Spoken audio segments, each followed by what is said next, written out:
Good morning everyone. Types of matrix चल रहा था, इसको हम लोग फिनिश करते हैं आज। अगला टाइप है symmetric matrix and skew symmetric matrix. तो कौन सी मैट्रिक्स हमारी सिमेट्रिक होगी और कौन सी मैट्रिक्स हमारी स्क्यू सिमेट्रिक होगी।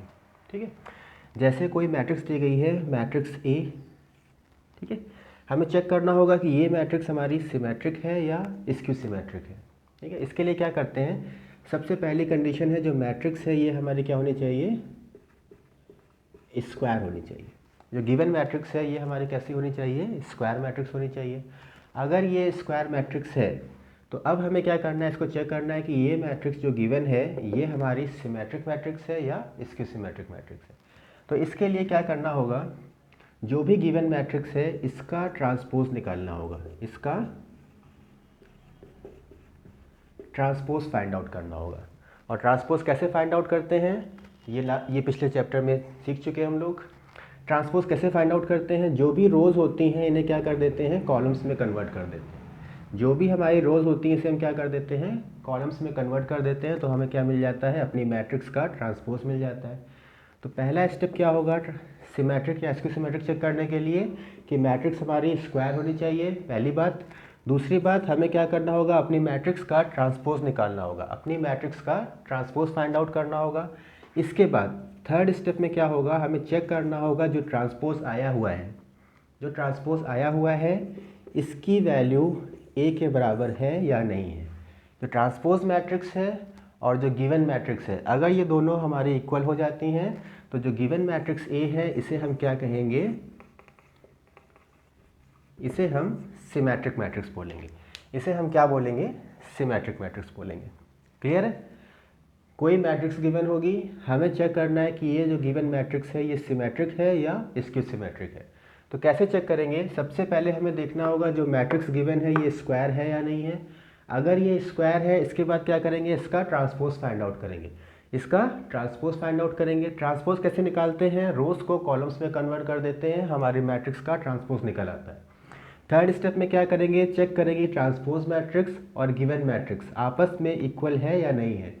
अगर इक्वल है तो इसको हम सिमेट्रिक बोलेंगे, और अगर ट्रांसपोज मैट्रिक्स और गिवन मैट्रिक्स इक्वल आ रही हैं बट निगेटिव साइन के साथ, ट्रांसपोज मैट्रिक्स और गिवन मैट्रिक्स इक्वल आ रही हैं बट निगेटिव साइन के साथ, अगर ऐसा आ जाता है तो जो हमारी मैट्रिक्स ए थी इसको हम क्या बोलेंगे, इसको हम स्क्यू सिमेट्रिक बोलेंगे।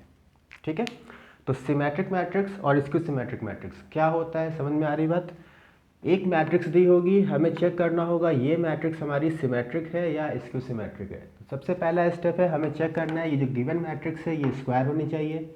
अगर ये स्क्वायर है तो इसका ट्रांसपोज फाइंड आउट करेंगे।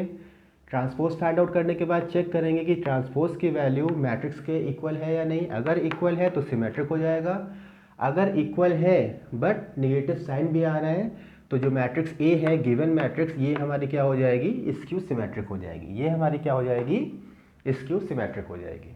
ठीक है, अब इसका एक एग्जाम्पल देख लेते हैं, सिमेट्रिक और स्क्यू सिमेट्रिक में एक एग्जाम्पल। जैसे कोई मैट्रिक्स दी गई है 1 2 3 2 4 3 3 0 3 3 0। ठीक, अब हमें चेक करना है ये मैट्रिक्स हमारी सिमेट्रिक है या स्क्यू सिमेट्रिक है। तो सबसे पहले चेक करेंगे ये हमारी स्क्वायर है या नहीं है। स्क्वायर होने के लिए क्या होता है, number of rose number of columns के बराबर होने चाहिए। तो यहाँ पे नंबर ऑफ रोज कितनी है, 3, और नंबर ऑफ कॉलम्स कितने हैं, 3। तो number of rows is equal to number of column, मतलब ये मैट्रिक्स हमारी कैसी है, स्क्वायर मैट्रिक्स है। ठीक, पहली कंडीशन सेटिस्फाइड। सेकंड में क्या आता है, सेकंड हमें क्या करना है, इसका ट्रांसपोज फाइंड आउट करना। हमें क्या करना है, इसका ट्रांसपोज फाइंड आउट करना है। तो ट्रांसपोज के लिए क्या करते हैं, जो हमारी रो है इसे क्या कर देना है, कॉलम में कन्वर्ट कर देना है। तो पहली रो क्या है 1 2 3, इसे हमने क्या लिख दिया, कॉलम में लिख दिया। पहली रो 1 2 3 है, इसे क्या किया, कॉलम में लिख दिया। सेकेंड रो क्या है 2 4 3, इसे भी हमने क्या किया, कॉलम में लिख दिया 2 4 3। थर्ड रो क्या है 3 3 0, इसे क्या किया, कॉलम में लिख दिया 3 3 0। ठीक है, तो ये हमें क्या मिल गया, मैट्रिक्स का ट्रांसपोज मिल गया। ये हमें क्या मिल गया, अपने गिवन मैट्रिक्स का ट्रांसपोज मिल गया। ठीक है, अब अगर ट्रांसपोज मिल गया हम लोग को तो चेक करेंगे थर्ड स्टेप में ये ट्रांसपोज ए के बराबर आ रहा है या नहीं आ रहा है। ये ट्रांसपोज ए के बराबर आ रहा है कि नहीं, तो चेक कर लेंगे। 1 2 3 1 2 3, ठीक, 2 4 3 2 4 3 3 3 0 3 3 0। तो जो मैट्रिक्स ट्रांसपोज की लिखी हुई है सेम मैट्रिक्स गिवन मैट्रिक्स थी। तो यहाँ से क्या रिजल्ट निकल के आ गया कि ए ट्रांसपोज की वैल्यू ए के बराबर है। ए ट्रांसपोज की वैल्यू ए के बराबर है। अब अगर ए ट्रांसपोज की वैल्यू ए के बराबर है तो यहाँ से क्या इम्प्लाइज कर रहा है, दिस इम्प्लाइज जो हमारी गिवन मैट्रिक्स ए थी ये कैसी है, ये हमारी सिमेट्रिक मैट्रिक्स है। ये कैसी मैट्रिक्स है, सिमेट्रिक मैट्रिक्स है। ठीक है, सेकंड देखते हैं, कोई मैट्रिक्स गिवन है 0 1 2 -1 0 3 -2 -3 0। ठीक है, अब ये हमारी एक और मैट्रिक्स दी गई है। अब इसमें चेक करना है कि ये मैट्रिक्स सिमेट्रिक है या नॉन सिमेट्रिक है या इसकी सिमेट्रिक है। ठीक है, तो फिर से ये मैट्रिक्स हमारी कैसी है, स्क्वायर मैट्रिक्स है। नंबर ऑफ रोज कितने हैं, 3, नंबर ऑफ कॉलम्स कितने हैं, 3। तो number of rows is equal to number of columns, number of rows is equal to number of columns. तो यहाँ से क्या निकल के आ रहा है कि जो गिवन मैट्रिक्स है ये कैसी मैट्रिक्स है, स्क्वायर मैट्रिक्स है।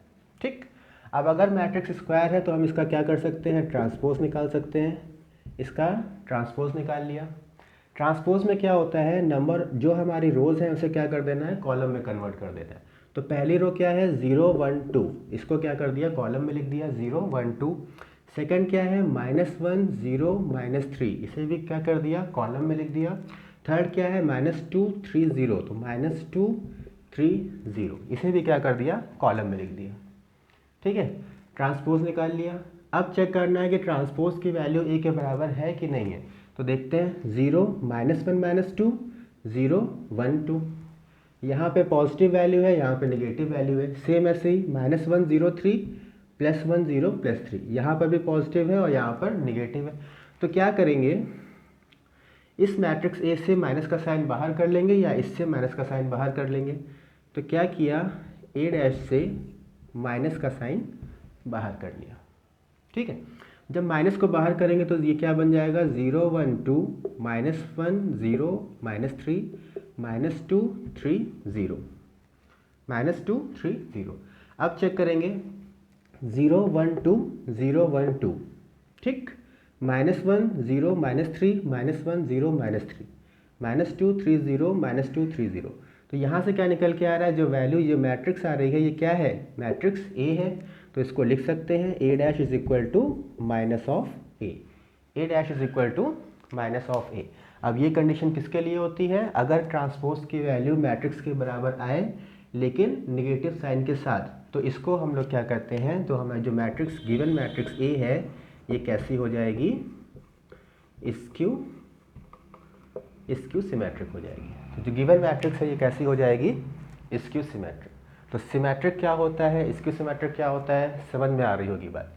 एक नोट लिखेंगे कि जो स्क्यू सिमेट्रिक मैट्रिक्स होती है, जो स्क्यू सिमेट्रिक मैट्रिक्स होती है, इसके जो डायगोनल के एलिमेंट्स होते हैं वो क्या होते हैं, हमेशा ज़ीरो होते हैं। स्क्यू सिमेट्रिक मैट्रिक्स में जो डायगोनल के एलिमेंट्स होते हैं ये हमेशा क्या होने चाहिए, ज़ीरो। अगर ये ज़ीरो नहीं है तो ये मैट्रिक्स स्क्यू सिमेट्रिक कभी नहीं होगी। ठीक है, तो इसको नोट करके लिख लेंगे कि कभी भी कोई भी स्क्यू सिमेट्रिक मैट्रिक्स होती है उसके डायगोनल के एलिमेंट्स हमेशा क्या होने चाहिए, ज़ीरो होने चाहिए। ठीक, सिमेट्रिक में ऐसा कुछ नहीं है, लेकिन स्क्यू सिमेट्रिक मैट्रिक्स है तो उसमें क्या होना चाहिए, डायगोनल के एलिमेंट्स जितने भी एलिमेंट्स हैं सारे एलिमेंट्स क्या होने चाहिए, ज़ीरो होने चाहिए। ठीक, चलिए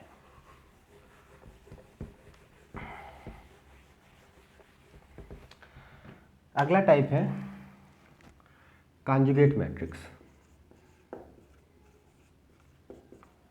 कॉन्जुगेट मैट्रिक्स, ठीक है, अगला टाइप है कॉन्जुगेट मैट्रिक्स। तो इसमें क्या होता है, कॉन्जुगेट मैट्रिक्स, तो इसमें जो मैट्रिक्स होगी वो हमारी क्या होगी, कॉम्प्लेक्स नंबर के फॉर्म में होगी। कोई भी मैट्रिक्स i 2i 0 1 + i, ठीक है, ये कोई मैट्रिक्स दी गई है, कोई मैट्रिक्स हमारे पास है, इसके एलिमेंट्स हैं आई, 2i, 0, 1 प्लस आई। अब हमें क्या करना है, इस मैट्रिक्स का कॉन्जुगेट निकालना है। तो कॉन्जुगेट मैट्रिक्स कैसे निकालते हैं, कॉन्जुगेट कॉम्प्लेक्स में पता है हम लोग को कि कोई भी कॉम्प्लेक्स नंबर लिखा है 1 प्लस आई या a प्लस बी आई, कोई कॉम्प्लेक्स नंबर लिखा है और अगर कॉम्प्लेक्स नंबर का हमें कॉन्जुगेट फाइंड आउट करना होता है तो क्या करते हैं, आई को रिप्लेस कर देते हैं माइनस आई से। आई को रिप्लेस कर देते हैं माइनस आई से। अगर आई को हम माइनस आई से रिप्लेस कर दें तो ये हमें क्या मिल जाएगा, इसका कॉन्जुगेट मिल जाएगा। तो सेम प्रोसेस यहाँ पे लगाना है कि कोई मैट्रिक्स गिवन है, हमें इस मैट्रिक्स की कॉन्जुगेट मैट्रिक्स फाइंड आउट करनी है। तो जहाँ पर भी आई दिख रहा है उसे क्या कर देंगे, माइनस आई से रिप्लेस कर देंगे। जहाँ पर भी हमें आई दिख रहा है उसे क्या करना है, माइनस आई से रिप्लेस कर देना है। तो कॉन्जुगेट मैट्रिक्स को रिप्रेजेंट कैसे करते हैं, ए के ऊपर बार लगा के, ए के ऊपर बार लगा के। तो ए बार इज इक्वल टू क्या हो जाएगा, आई लिखा है तो ये माइनस आई हो गया, 2i लिखा है तो माइनस 2i हो गया, 0 है 0 और 1 प्लस आई है तो 1 माइनस आई। तो यहाँ से क्या मिल गया, जो कॉन्जुगेट मैट्रिक्स आई है ए बार, ये क्या होगी, इस गिवन मैट्रिक्स का कॉन्जुगेट मैट्रिक्स कहलाएगी। कब कहलाएगी, अगर जितने भी आई हैं इसको हम क्या कर दें, आपस में माइनस आई से रिप्लेस कर दें। जितने भी आई लिखे थे इसे क्या कर दिया, माइनस आई से रिप्लेस कर दिया। तो जो हमारी मैट्रिक्स बन के आएगी, इस मैट्रिक्स को क्या बोलेंगे, कॉन्जुगेट मैट्रिक्स बोलेंगे। इस मैट्रिक्स को क्या बोलेंगे, कॉन्जुगेट मैट्रिक्स बोलेंगे। ठीक है। अब इसी तरह से अगर हम इस कॉन्जुगेट मैट्रिक्स का ट्रांसपोज कर दें, इस कॉन्जुगेट मैट्रिक्स का ट्रांसपोज कर दें, कॉन्जुगेट मैट्रिक्स ए बार, इसी को क्या कर दें, ट्रांसपोज कर दें। ठीक है। तो ये हमें क्या मिल जाता है, ए थीटा मिल जाता है। इसे क्या रिप्रेजेंट करते हैं, ए थीटा से रिप्रेजेंट करते हैं। अब हमें क्या करना है, कॉन्जुगेट का ट्रांसपोज निकालना है, कॉन्जुगेट मैट्रिक्स का ट्रांसपोज निकालना है। तो ट्रांसपोज कैसे निकालते हैं, रोज को कॉलम्स में कन्वर्ट करके। तो पहली रो क्या है, माइनस आई माइनस 2i, तो पहली रो हो गई माइनस आई माइनस 2i। सेकेंड रो क्या है, 0 1 माइनस आई, तो सेकेंड कॉलम क्या हो गया, 0 1 माइनस आई। तो ये जो हमें मैट्रिक्स मिल रही है, ये क्या मिल रही है, कॉन्जुगेट का transpose, transpose of any conjugate matrix. इसको रिप्रेजेंट करते हैं ए थीटा से। किससे रिप्रेजेंट करते हैं, ए थीटा से। ठीक है। तो ये हो गया कॉन्जुगेट मैट्रिक्स और इसके बाद ट्रांसपोज ऑफ कॉन्जुगेट मैट्रिक्स। ठीक है, ट्रांसपोज ऑफ कॉन्जुगेट मैट्रिक्स। ठीक,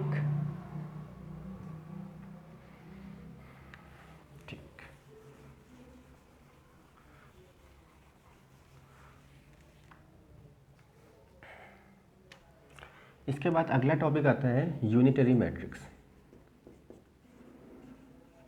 यूनिटरी मैट्रिक्स। ठीक, यूनिटरी मैट्रिक्स ये क्या होती है, तो कोई मैट्रिक्स ए हमारी यूनिटरी मैट्रिक्स होगी अगर क्या हो जाए, ए थीटा इज इक्वल टू आई हो जाए। अगर ए और ए थीटा की वैल्यू आई मिल जाए तो जो मैट्रिक्स है ये हमारी क्या कहलाएगी, यूनिटरी मैट्रिक्स कहलाएगी। ठीक है। अगर कोई मैट्रिक्स ए है, हम उसके लिए ए थीटा की वैल्यू फाइंड आउट कर लें, और ए थीटा क्या होता है, अभी बताया है, कॉन्जुगेट का ट्रांसपोज क्या कहलाता है, ए थीटा कहलाता है। किसी कॉन्जुगेट मैट्रिक्स का ट्रांसपोज क्या कहलाता है, ए पार थीटा कहलाता है। तो अगर ए की वैल्यू ए थीटा की वैल्यू को मल्टीप्लाई करते हैं और आंसर में हमको आई मिल जाता है, तो जो गिवन मैट्रिक्स ए है इसे हम क्या बोलेंगे, यूनिटरी मैट्रिक्स बोलेंगे। इसे हम क्या बोलेंगे, यूनिटरी मैट्रिक्स बोलेंगे। ठीक है। अगला है, नेक्स्ट है ऑर्थोगोनल मैट्रिक्स। Orthogonal matrix. ठीक, ऑर्थोगोनल मैट्रिक्स। अब कोई मैट्रिक्स ए हमारी ऑर्थोगोनल कब कहलाएगी, कोई मैट्रिक्स ए ऑर्थोगोनल कब कहलाएगी, इसके लिए कंडीशन होती है कि अगर हम ए को ए डैश का मतलब ट्रांसपोज ऑफ मैट्रिक्स, ए को उसके ट्रांसपोज मैट्रिक्स से मल्टीप्लाई कराएं और आंसर में हमको यूनिट मैट्रिक्स आई मिल जाए, तो जो मैट्रिक्स ए है इसे हम क्या बोलेंगे, ऑर्थोगोनल मैट्रिक्स बोलेंगे। ठीक है। तो कोई मैट्रिक्स ए है, हमें क्या करना है, इस मैट्रिक्स का ट्रांसपोज फाइंड आउट करना है। ट्रांसपोज फाइंड आउट करने के बाद उसी ट्रांसपोज से इसका मल्टीप्लाई करा देंगे। मल्टीप्लाई कराने से अगर हमको आई मिलता है, आई का मतलब यूनिट मैट्रिक्स मिलता है, तो जो मैट्रिक्स ए थी, गिवन मैट्रिक्स ए थी, इसे हम क्या बोलेंगे, ऑर्थोगोनल मैट्रिक्स बोलेंगे। इसे हम क्या बोलेंगे, ऑर्थोगोनल मैट्रिक्स बोलेंगे। ठीक है। ठीक। नेक्स्ट है, जैसे सिमेट्रिक और स्क्यू सिमेट्रिक आया था सेम वैसे ही अब आएगा हार्मिशियन एंड स्क्यू हार्मिशियन मैट्रिक्स और स्क्यू हार्मिशियन मैट्रिक्स। ठीक है, जैसे हमने सिमेट्रिक मैट्रिक्स और स्क्यू सिमेट्रिक मैट्रिक्स पढ़ी है, सेम वैसे ही अब क्या है हार्मिशियन मैट्रिक्स और स्क्यू हार्मिशियन मैट्रिक्स। ठीक है, वैसे ही अब क्या है हार्मिशियन मैट्रिक्स है और स्क्यू हार्मिशियन मैट्रिक्स है। ठीक है, तो कोई मैट्रिक्स हमारी हार्मिशियन कहलाएगी, कोई भी मैट्रिक्स हमारी हार्मिशियन मैट्रिक्स कहलाएगी। कब कहलाएगी? अगर कोई मैट्रिक्स ए है, ठीक है, तो इसमें पहली कंडीशन क्या होनी चाहिए? मैट्रिक्स हमारी पहली कंडीशन है स्क्वायर होनी चाहिए। मैट्रिक्स हमारी कैसी होनी चाहिए? स्क्वायर होनी चाहिए। जैसे सिमेट्रिक में पढ़ा था, सिमेट्रिक में क्या पढ़ा था कि पहली कंडीशन मैट्रिक्स हमारी स्क्वायर होनी चाहिए, दूसरी कंडीशन इसका ट्रांसपोज फाइंड आउट करेंगे, थर्ड में ट्रांसपोज को चेक करेंगे ए के बराबर है या माइनस ए के बराबर है। ठीक है, ये किसका प्रोसेस था? ये प्रोसेस था सिमेट्रिक और स्क्यू सिमेट्रिक के लिए।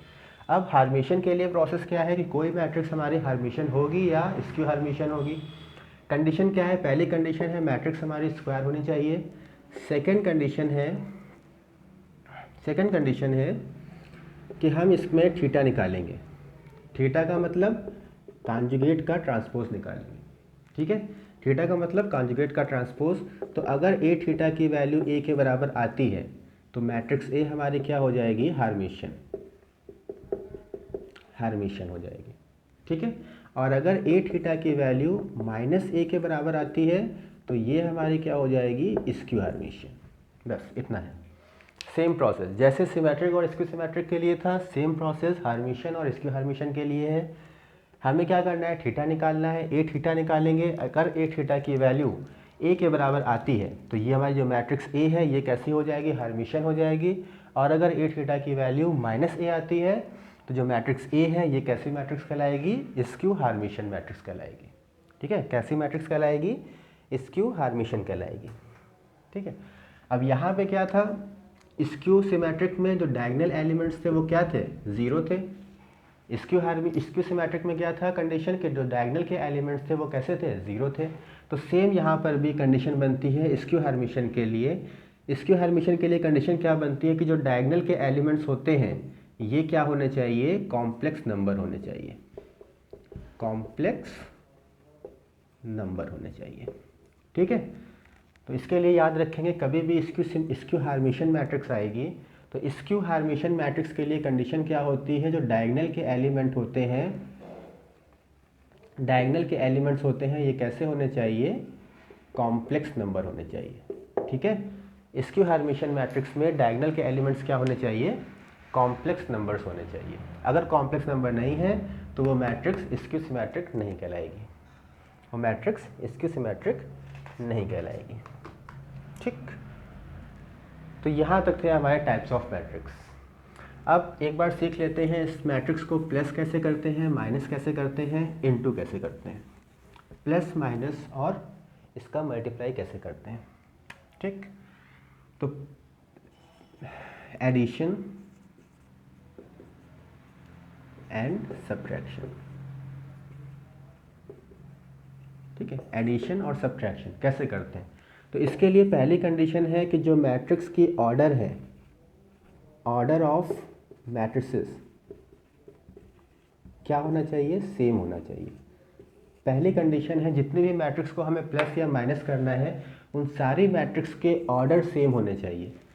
सारी मैट्रिक्स के ऑर्डर सेम होने चाहिए। नंबर 2 कंडीशन क्या है? नंबर 2 में क्या है कि जितने भी हम प्लस या माइनस करेंगे वो कैसे होना चाहिए? Element to element, element to element. Operation कैसा होगा? एक एलिमेंट से सेम एलिमेंट में होगा। ठीक है, जैसे फॉर एग्जांपल कोई मैट्रिक्स दी गई है 1 2 3 4 और मैट्रिक्स बी गिवन है 0 1 2 4। ठीक है, अब ये दो मैट्रिक्स गिवन है, हमें क्या करना है? इसको प्लस करना है, a plus B find out करना है और a minus B find out करना है। इसमें हमें a plus B find out करना है और a माइनस बी। तो सबसे पहले देखेंगे कि कंडीशन सेटिस्फाई हो रही है या नहीं हो रही है। सबसे पहले क्या देखेंगे, कंडीशन सेटिस्फाई हो रही है या नहीं। तो पहली कंडीशन क्या है, दोनों मैट्रिसेस की ऑर्डर सेम होनी चाहिए। तो चेक करेंगे, इसकी ऑर्डर कितनी है 2 क्रॉस 2 और इसकी ऑर्डर कितनी है 2 क्रॉस 2। तो दोनों की ऑर्डर कितनी है, सेम है। इसकी भी 2 क्रॉस 2 है और इसकी भी 2 क्रॉस 2 है।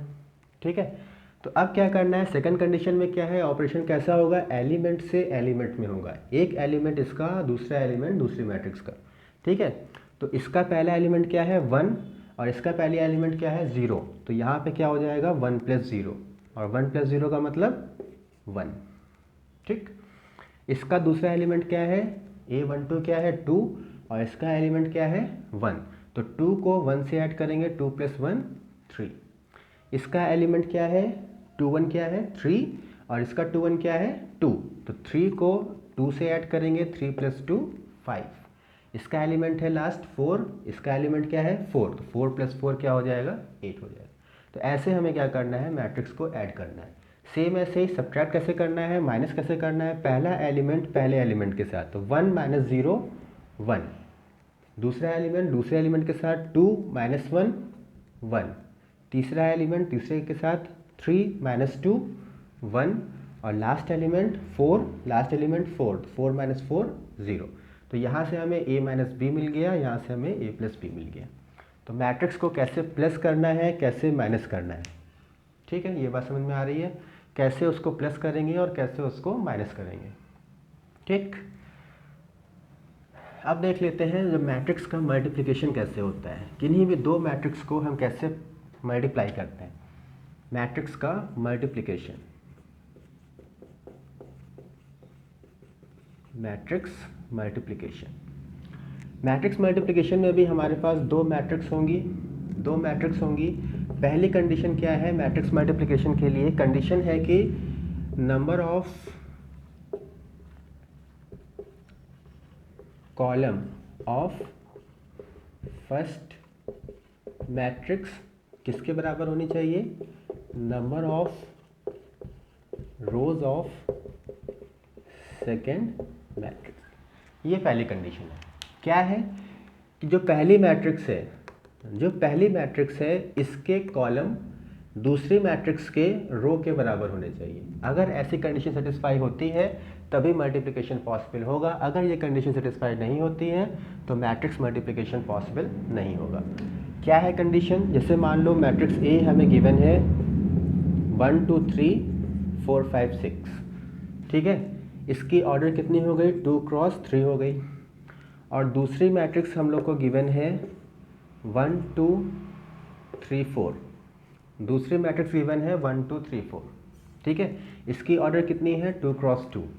तो कंडीशन क्या बोल रही है, कंडीशन है कि number of columns of first matrix, पहली मैट्रिक्स का कॉलम दूसरी मैट्रिक्स के रो के बराबर होना चाहिए, दूसरी मैट्रिक्स के रो के बराबर होना चाहिए। तो यहाँ पे 3 लिखा है, यहाँ पे 2 लिखा है, यहाँ पे 3 लिखा है, यहाँ पे 2 लिखा है। तो 3 और 2 बराबर तो होते नहीं है, मतलब इसका मल्टीप्लिकेशन पॉसिबल नहीं होगा, इसका मल्टीप्लिकेशन पॉसिबल नहीं होगा। ठीक है, सेम ऐसे ही अगर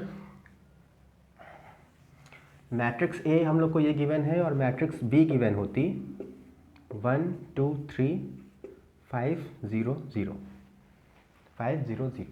अब इसमें ऑर्डर देखते हैं, नंबर ऑफ रोज कितनी है 3, नंबर ऑफ कॉलम्स कितने हैं 2।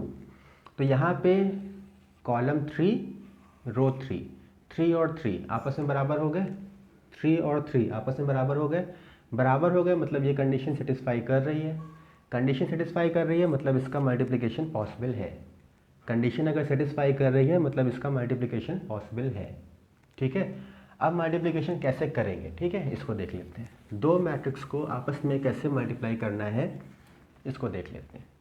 मान लिया पहली मैट्रिक्स लिखी है 1 0 1 2 2 1। ठीक, और दूसरी मैट्रिक्स हम लोग को गिवन है 0 1 2 0 0 0 1 1। ठीक है, और 1 2 3। ठीक है, ये हमारे पास कोई मैट्रिक्स है। तो इसका ऑर्डर कितना है 2 क्रॉस 3 और इसका ऑर्डर कितना है 3 क्रॉस 3। इसका ऑर्डर कितना है 3 क्रॉस 3। तो हमें क्या देखना है, इसका लास्ट का टर्म और इसका पहला टर्म, इसका कॉलम और इसका रो आपस में बराबर होना चाहिए। तो 3 यहाँ पर भी लिखा है, 3 यहाँ पर भी लिखा है, मतलब दोनों बराबर है, मतलब मल्टीप्लिकेशन पॉसिबल है, मल्टीप्लिकेशन पॉसिबल है।